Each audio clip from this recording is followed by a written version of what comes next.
L'iceberg en fait de la réussite va nous permettre en fait de mieux comprendre certaines choses, mieux comprendre certains comportements, mieux comprendre en fait ce qu'on perçoit des choses. Alors là, si on regarde en fait l'image d'un iceberg, donc on a une partie qui est en dehors de l'eau et ça c'est la partie en fait qui est visible. Et ça on va dire que c'est ce que nous on voit en fait des gens, le comportement ou les réactions des gens et la réussite des personnes.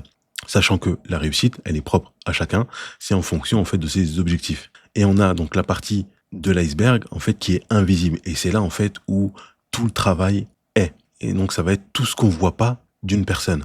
Donc, par exemple, une personne qui a réussi professionnellement, au niveau familial, au niveau, je sais pas, au niveau spirituel, à tous les niveaux. Donc, c'est une personne potentiellement qui a travaillé, par exemple, sur des habitudes, des actions. C'est une personne qui met des actions en place au quotidien.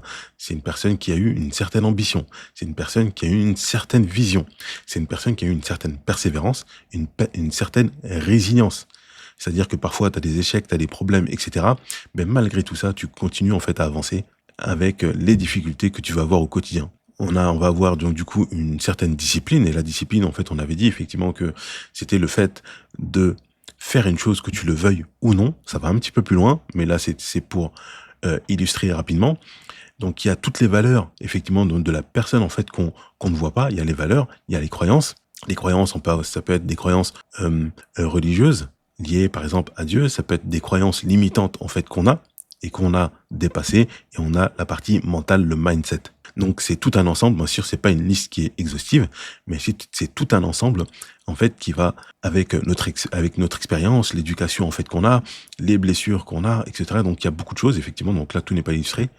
Mais donc ça, c'est toute la partie en fait qu'on ne voit pas chez nous et chez les personnes et chez les gens. Donc quand on voit une réaction, certaine réaction par exemple qui est disproportionnée par rapport à une personne, faut savoir que derrière, il y a une grande partie qu'on ne sait pas, qu'on n'a pas vue, qui est liée à l'enfance et autres. Une personne qui a réussi professionnellement ou dans un autre domaine, bien sûr, on a dit que la réussite était personnelle, liée à ses ambitions, à ses objectifs. Donc derrière ça, il y a eu beaucoup de travail, il y a eu peut-être certainement des années de travail, même parfois des dizaines d'années. Ouais. Et donc nous, on va juste voir que la partie visible de l'iceberg. Donc à prendre en compte dans notre interprétation et aussi dans notre cheminement en fait personnel.